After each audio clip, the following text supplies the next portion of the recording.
Before I explain anything, there is just one sentence you need to hear. If someone stayed in an abandoned hotel for 40 years, and every time someone entered, the hotel made the truths change, is he still a guest, or has he become part of the building itself? I am Elias Ward, a journalist, and I am the only one who knows the answer to this question. More dangerous than you can imagine, and only at the end of this video will I say what I saw. Something that made me never step into another hotel with confidence again. I am a journalist covering forgotten places, whether it's an abandoned mental hospital, World War tunnels, or empty villages. But a week ago, an envelope arrived at the newspaper office. No sender dot, no return address, only a card inside. Hotel Mero, room 22 is waiting. There was also a small map, a hotel on the outskirts of a city called Harrington Vale, a hotel that, according to all official records, was demolished in 1984, but on the map, it was completely intact. My colleague Liam and I decided to investigate. When we reached the gate, the first thing that caught my attention was the massive hotel building stood right in front of us, yet it did not appear on any online or physical map. It was as if it only appeared to those who were meant to enter. Liam said, "Elias, we're about to enter something not even recorded on the country's map." I replied, "Exactly, and that's what makes it dangerous." The hotel was closed, but as we approached, it opened on its own, silently, gently, like an invitation. And from inside, the reception bell rang, a bell that should have been silent for 40 years. Inside the lobby, everything was untouched. The carpets looked brand new, chandeliers were clean, the reception counter covered with a thin layer of polish, no dust, no decay, no damage. Liam passed by with a flashlight and said, "Elias, someone kept this place clean." I said, "No, Liam. Look." There were handprints on the phone and on the guest book. I opened it. The last recorded date. Same June 1984, Elias Ward, check-in. I froze. "I was born in 1993, Liam said. "Well, is this a joke?" At that moment, the lobby lights flickered, not like a power failure, but like Morse code. 3 short flashes, 2 long flashes, 3 short flashes. SOS. The hotel that was abandoned was sending a call for help. At that moment, from behind the reception desk, I heard a whisper. "Room 22, you must not open it." I looked at Liam. He hadn't heard it, so the whisper was only for me. Before we enter the main part of the story, if the story has grabbed your attention so far, please like the video. I swear our entry to the second floor, and the moment we first saw room 22, is stranger than any horror documentary you have ever seen. The stairs made no sound as we walked, as if the hotel did not want our presence to be noticed. On the second floor, the hallway was long, red parquet floors, wooden walls, paintings of guests from the 70s and 80s, but in every painting, one of the faces was missing, not blurred or mime, not faded or mind, removed. On the third painting, and the names were written, Mr. and Mrs. Clayton, room 22, and next to it a space for their child's name, torn, no name, no image. Liam said, "Elias, look, the doors here have no numbers." He was right. All doors were empty. Only one had a number, 22. And it was written in faded red. At that moment, we heard something dragged across the floor, like a wheel, like a stroller, or something scraping the parquet. Liam whispered, "Elias, did you hear little footsteps?" I said, "No, it wasn't little footsteps. It was a child running, but the hallway was empty. At the end of the hallway, we found a small room, the hotel management office. Inside there were archives, notebooks, files, guest lists, and an official document. Hotel Mero closed due to fire. All guests were evacuated, but a thick black file was next to the others, untitled. Inside it read, period. Fire originated in room 22. Child inside the room, never found. Parents refused to leave, claiming, he is still here. Liam closed the file and said, "So this hotel is haunted." I said, "No, Liam. The hotel isn't haunted by a spirit. The hotel is alive." At that moment, the management office door closed. From behind the door we heard, two people breathing, slowly, right behind the door. And a third voice, a child whispering, "I'm cold." Before we opened room 22, I want to ask you, if you were in an abandoned hotel and heard a child's voice behind the wall, would you dare to follow it? Write in the comments. I would go, or no, I would run, because the continuation of our story depends on that decision. As we walked the hallway again, the door to room 22 was ajar. While it had been closed before, behind the door, complete darkness. No hotel light, no camera light, nothing. I said, "Liam, are you ready?" He said, "No, but we go." We pushed the door open. Inside the room, we saw several unusual things. 1. Furniture burned but cold. 2. Child drawings on the walls trembling. 3. A burned stroller that seemed to have moved. 4. A window with wind blowing, while outside it was completely still. And most importantly, on the wall, a sentence written in soot. "He never left the room." At that moment, the door behind us closed. The room went dark, but in the darkness, I heard the breath of a child. Breaths very close to my face. Liam whispered, "Elias, it's behind you." I turned. No one was there, but on the parquet floor, we saw a child's footprint, leading to the corner of the room. In that corner, something was sitting. At first I thought it was a doll, but as we got closer, what was on the floor was not a child. It was the remains of a child's clothing.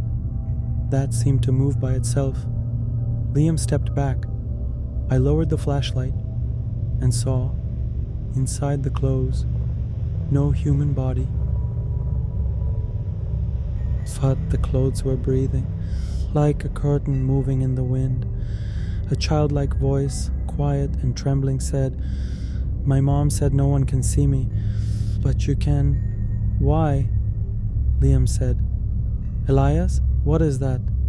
But before I could answer, something rose from the floor of the room. A black smoke, shaped like a child, but with no face, only 2 large white eyes. The entity said, "Do you want to take me from here? I must not be alone anymore," and reached its hand toward me. When I stepped back, the room began to change. The walls were breathing. The ceiling trembled. Sounds of parents screaming could be heard, and the stroller in the room moved as if it were alive. Liam shouted, "Elias, this is not the child. This is something the hotel created." At the same moment, a man's voice came from the corner of the room, human but broken. "Don't let it come. Don't let the hotel choose you." I turned the light. In the corner of the room, a man was standing, his face half burned, his eyes white, clothes from the 1980s, and on his chest it read, "Clayton, the child's father." He said, "My son is dead, but the hotel wouldn't let him go, so it kept him in its own form." He pointed to the empty child clothes. It is not a child, it is loneliness, and the hotel feeds on loneliness. Then he asked us, "Why did you receive the invitation?" I said, "We didn't receive anything, only an anonymous letter." He said, "My son sent that letter because the hotel wants someone to take his place, and you two are the most suitable." At that moment, black smoke rose from the floor towards us, and the room turned into hell. The walls closed in, the door disappeared, and only one sentence repeated in my mind: "You are the new guest. You are alone here. You will stay." We managed to escape through the window, but when we fell outside, the hotel completely vanished. Only an empty lot remained. No building, no walls, no trace of a 6-story hotel. Liam said, "Elias, where were we?" I said, "A hotel that doesn't exist, but its guests are still there." Later, when I watched the camera footage, in all the videos, every moment Liam and I were inside the hotel. Only I appeared in the footage. Liam was not visible, and in the last frame, in the reflection of the window glass, a small boy was standing, white eyes, empty clothes, and as if with his finger he wrote on the lens, "You checked in," and below that, "You never checked out."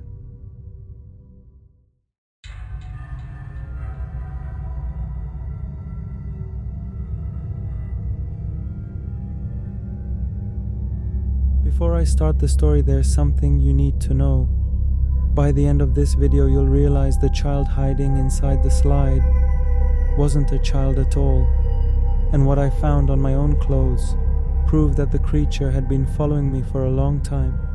Hi, I'm Emma Russell, and what I'm about to tell you isn't something you can forget easily.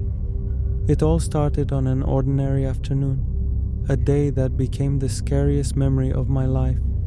My boyfriend Jason and I decided to visit an old quiet park outside of town, a place we always drove past but never entered. Old playground equipment, rusted swings, cracked benches, and platforms with paint peeling for years. The weather was warm, but the park felt cold, like the wind was trapped inside its boundaries. As I was looking around, I saw something move from the corner of my eye. A child, maybe 8 years old, dirty, torn clothes, something like an old school uniform. I only saw him for a moment, standing still, staring directly at me. I thought he was lost. But before I could say anything, he ran toward the old red slide behind the playground. I followed him without thinking. He crawled into the slide quickly, like he was hiding, but his footsteps were too light, too shallow, like he had no weight. I approached the slide, bent down, looked inside. No one. The slide was short, too small to hide in, but it was completely empty. And just as I stood up, a small shadow passed behind it. I thought maybe he had come out the other side. But when I went around, no one, no child, no sound, just the platforms and the wind. My brain was screaming at me to leave, but curiosity wouldn't let me. Jason asked, "Emma, what happened? Why do you look pale?" I said I was following a kid, but he disappeared in a split second. Jason, always logical, said he probably ran off the other side. But I knew he didn't. The way he vanished was not normal. If you've stayed with me this far, please like the video right now. It helps me create more stories like this for you. And trust me, what's still left is much darker than anything you've heard before. A few days passed, but I couldn't get his face out of my head. His eyes were empty. No fear, no curiosity, nothing human. On the third night, Jason and I were at home. It was around 2:45 a.m. A A soft tap tap came from behind the apartment door. At first, I thought I imagined it, but when it happened again, Jason said, "Let me see who it is. Who knocks at this hour?" He walked to the door. I stood behind him. The tapping shifted, slow, dragged, like someone scratching the wood with their fingernails. Jason checked the peephole. A moment of silence, then quietly whispered, "No one's there," but his face told me he was lying. Just looked myself, and I saw her, a woman, hair messy, smiling, a long, torn smile stretching from one ear to the other. Her eyes, completely white, like she had never blinked in her life. Jason whispered, "We're not opening the door." I agreed, but when I looked away and checked again, she was gone. Only a small shadow remained in the hallway, a shadow the size of that same child. I didn't sleep that night. So next morning, something changed everything. I woke up and went to the window. The sun hadn't fully risen yet. On the glass, a child's fingerprint, as if drawn with small hands, and it was exactly where I always stood. Jason said it might be the neighbor's kids playing, but I knew that child had followed me. I hadn't seen anything else from him yet. See if you've made it this far.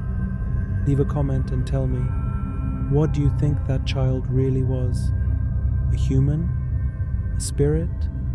Or something entirely unknown? Your opinion matters a lot for the continuation of this series. After 4 days, I decided to return to the park. I didn't know what I was looking for, answers, reasons, or proof that the nightmare was real. Jason came with me. The park was just as cold as before, but this time something new appeared. On the old swing behind the slide sat a small cloth doll. I walked closer. The doll wore dusty clothes, exactly like the child's outfit. As I reached to pick it up, a sudden gust of wind hit. The swing moved violently backward, as if someone pushed it from behind. Jason shouted, "Emma, look!" I looked up. The child was standing behind the swing. No smile, no emotion, but his eyes slowly turned black, as if something was growing inside them.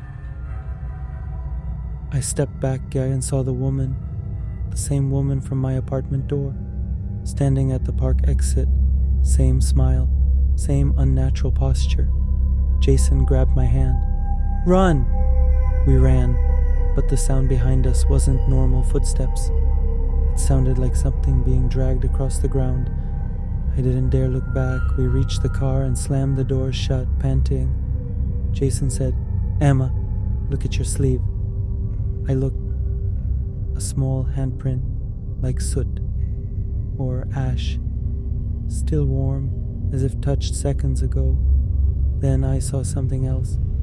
On the car window, written with a finger, "I saw you. Remember what I told you at the start? That by the end you'd understand the child wasn't a child."